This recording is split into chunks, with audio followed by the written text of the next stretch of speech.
पे हमने बहुत सारी चीज़ें सीखी, जैसे कि गेहूँ का उत्पादन किस प्रकार होता है।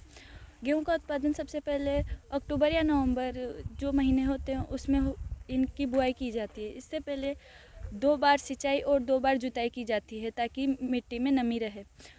और 15 नवंबर इसके लिए सबसे अच्छा माना जाता है क्योंकि उस समय नमी की मात्रा ज़्यादा होती है। जो यहाँ हमने गेहूँ की को किस प्रकार बोया जाता है, मैं भी एक किसान की बेटी और हमारे खेतों में भी ऐसी की फसल होती है और मुझे यहाँ पे उसको और अच्छी उत्तम तरीके से उगाने की जानकारी मिली है, जिसे मैं अपने माता पिता को और जानकारी दूंगी ताकि हमारी फसल और अच्छी बने।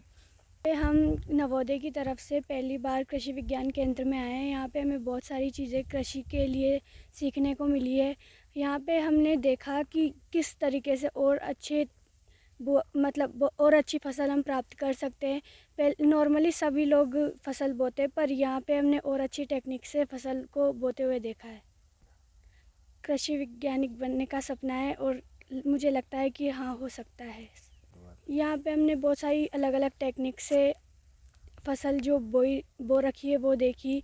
यहाँ पे कैसे ऑर्गेनिक चीज़ों से फसल को तैयार किया जाता है वो देखा। कैसे कीड़े लगने से पहले ही उसको फसल को कीड़ों के लिए तैयार कर दिया जाता है वो देखा। बहुत अच्छा लगा। यहाँ जवाहर नवोदय विद्यालय की तरफ से हमारा एक इंटर्नशिप प्रोग्राम था, जिसके अंतर्गत गेहूं उत्पादन और उसका प्रोडक्शन किस माध्यम से बेहतर से बेहतर किया जा सके उसके बारे में छात्राओं को जानकारी दी गई। यहाँ पर 40 छात्राओं का ये बैच है। इन छात्राओं ने यहाँ पर आकर गेहूं उत्पादन में किस तरह से नई नई तकनीकों को यूज़ किया जा रहा है उसको देखा। क्या क्या इंस्ट्रूमेंट जो यूज़ किए जा रहे हैं जो पहले नहीं थे, लेकिन इनकी मदद से जो फसल का जो ग्रेडिंग है या जो गेन का उत्पादन है वो किस तरह से बहुत अच्छा से बेहतर किया जा सके वो इन छात्राओं ने सीखा। साथ ही इन्होंने एक चीज़ और सीखी कि हम फसल के साथ साथ पशुपालन भी कर सकते हैं और उसमें भी अपना फ्यूचर बना सकते हैं।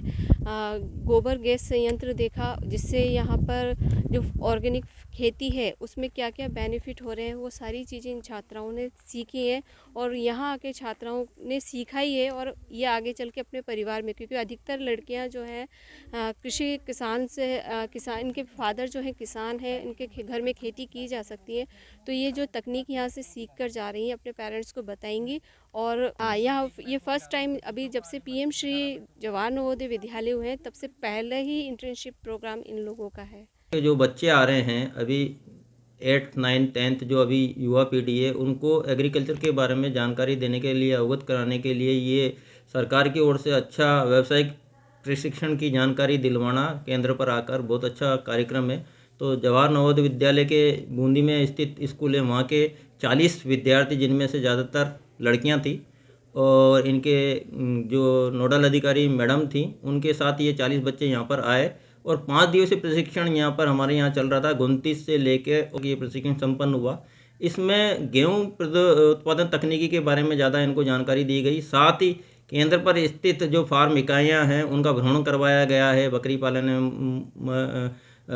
वर्मी कंपोस्ट यूनिट है, मातृ उद्यान है, नर्सरी है, ग्रेडिंग यूनिट है। उन सब की जानकारियों को बच्चों को अवगत कराया। ये कैसे काम कर रही है, इनकी योजनाएं क्या है, इस सब के बारे में जानकारी दिलवा के और बच्चों को अनुभव कराना कि खेती के बारे में क्या क्या नवाचार हो रहे हैं और इनसे कैसे जा सकता है, ताकि बच्चे जो विमुख हो रहे हैं, जो किसान विमुख हो रहे हैं खेती बाड़ी से, उनको खेती की ओर आकर्षित करने के लिए सारी जानकारियां दिलवाई जा रही है। ये योजनाएं भारत सरकार द्वारा करवाई जा रही है। तो ये बहुत अच्छा एक कार्यक्रम है ताकि आगे भविष्य में जो बच्चे एजुकेटेड होकर और खेती की ओर आकर्षित होंगे और नवाचार करके अच्छा उत्पादन लेके अच्छी तकनीकियां उत्पादन करके और अपना व्यवसाय शुरू कर सकेंगे। ये सारा इसी के आधार पर ये ट्रेनिंग प्रोग्राम आयोजित किए जा रहे हैं।